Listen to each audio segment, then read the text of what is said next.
So good day everyone. On this video, we will be discussing the SRCF algorithm and we're gonna solve this problem. This SRTF is the shortest remain time first. Okay, so let's start. So meron tayo ditong process ID na A, B, C, D, tsaka E. Then, unahin natin si A since meron siyang arrival time na 0. So, lalagay natin si A dito. Sa ano nga pala na to, meron ditong preempt. Yung pagtigil ng pag-process ng CPU burst base sa pagpasok mo next na process ID. Okay? So, lagay natin si A. May CPU burst of 6. Then, paprocess natin siya hanggang sa next lang na na arrival time nung next na process ID, which is B, na may arrival time na 6. So, process lang natin siya hanggang 6. Hindi mo natin siya close kasi tingnan muna natin kung natapos ba yung CPU burst ni A. So, mukhang natapos naman since 6 yung CPU burst niya. Then, nag-arrive si B ng 6, which is tapos na si A. So, close na natin yan. Ayan. Lagay natin dito si A. Then, cancel out na natin itong 6.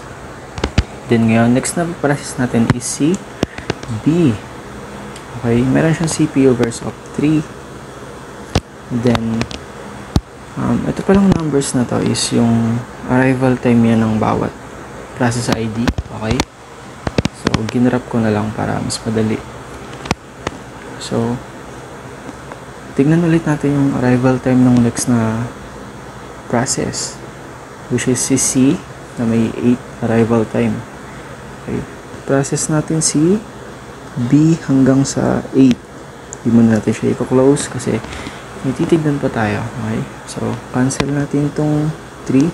Magiging 1 yan kasi na-process na yung dalawa niyang CPU burst. So, 2 minus 3 equals 1. Ito, CPU burst niya 1. Then, tignan natin sa kanila ni C kung sinong may mas pinakamababang CPU burst.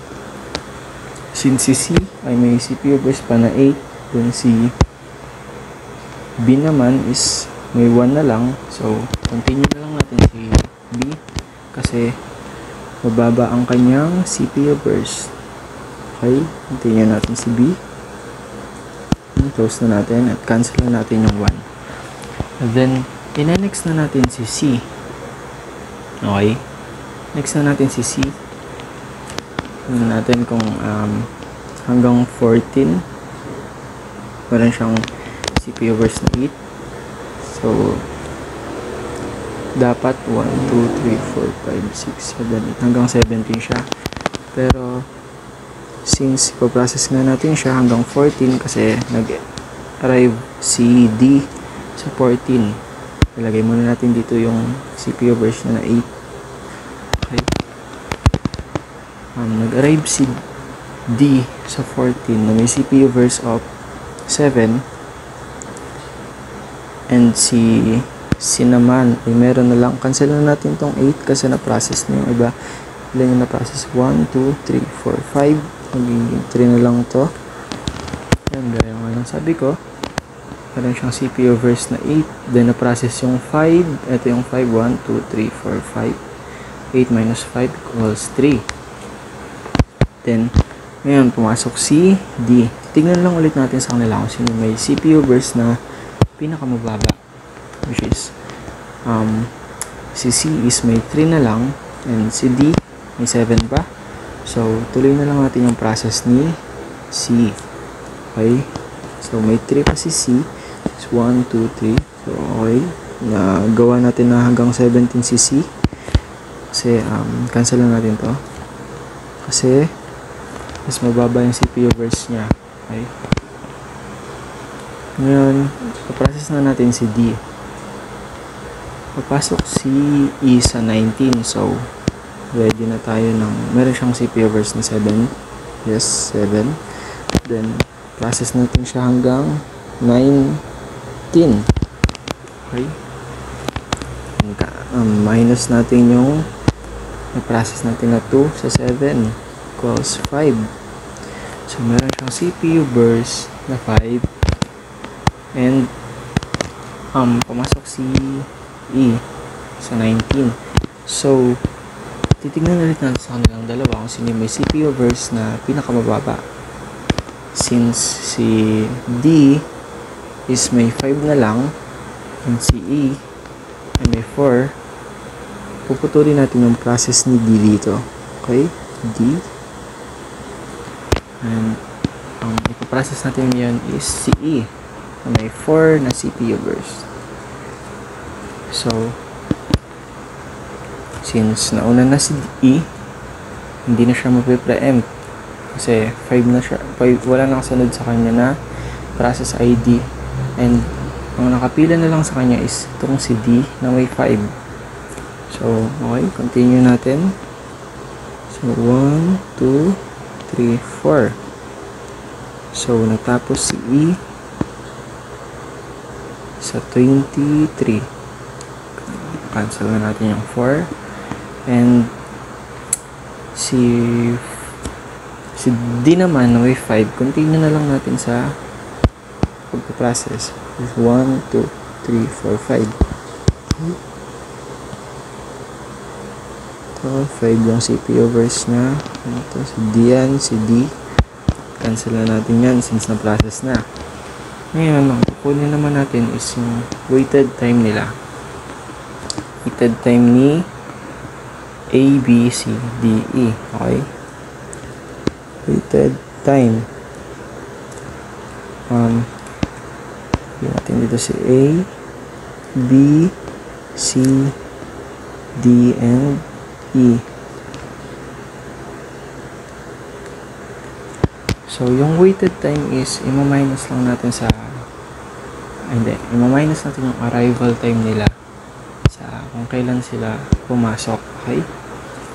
So, basically, kukopihin lang natin yung arrival time nila, which is 0, 6, 8, 14, and 9. Okay? Ma-minus natin yan sa kung kailan sila pumasok. Okay? Ngayon, si A, kailan siya pumasok? Sa 0. Okay? Nag-start siya sa 0. Okay? So, lalagay natin dito 0. Then, minus natin. 0 minus 0 equals 0. Then, si B naman, kailan siya pumasok? Pumasok si B sa 6.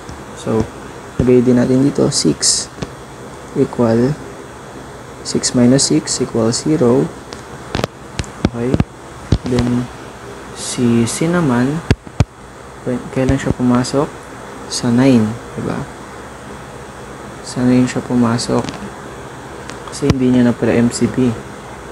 Okay? So, lagay natin dito 9. So, 9 minus 8 equal 1. Then, kay D naman tayo. Si D, meron siyang dalawang beses siya kasi na-preempt siya, di ba? So, lagay tayo ng parenthesis dito.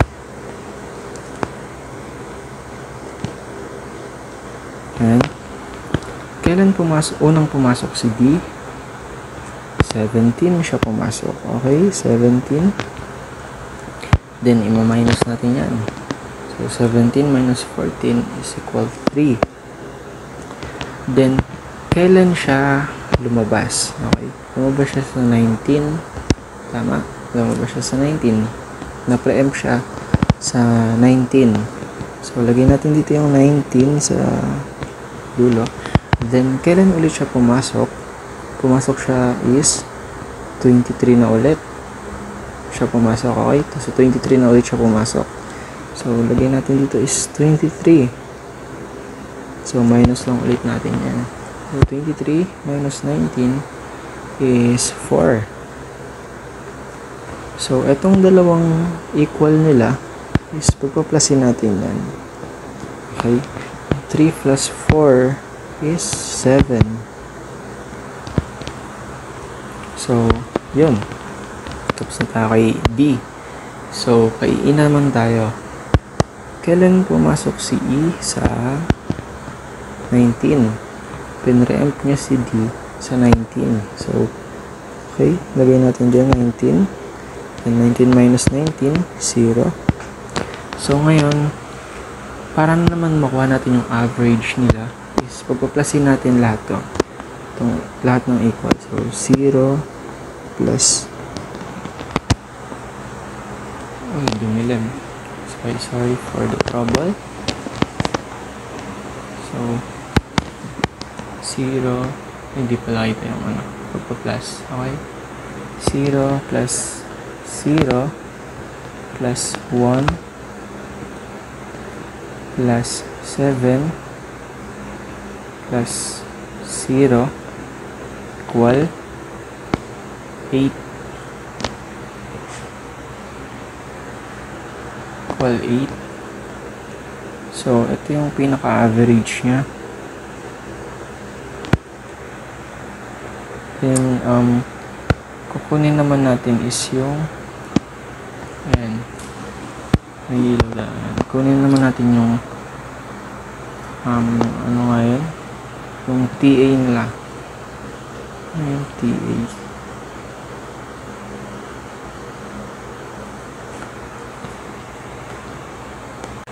So, yung TA is turnaround time.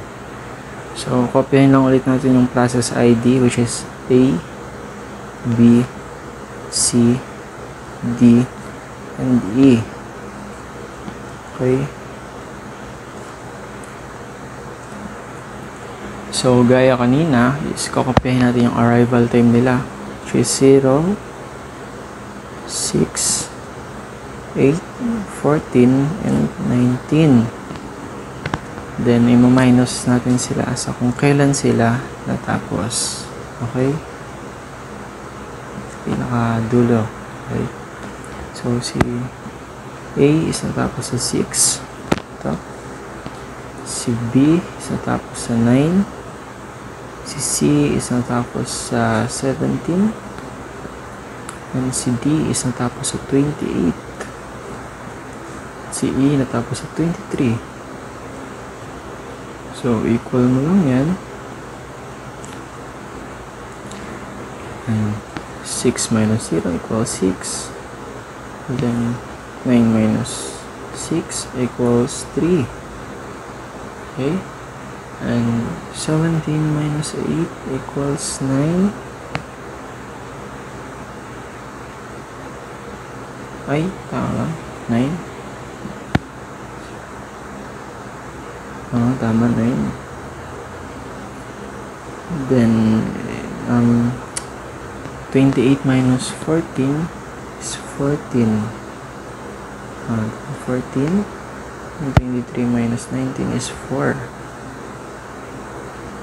And paplasin lang ulit natin yan. 6 plus 3 plus 9 plus 14 plus 4. 14 plus 4 is 18 plus 3, 21 plus 9, 30 plus 6, 36. So, ito na yung average niya. And, that's basically it. Yan lang mag-compute ng machine problem using the STRF. So that's it. Thank you for watching. I hope you learned something.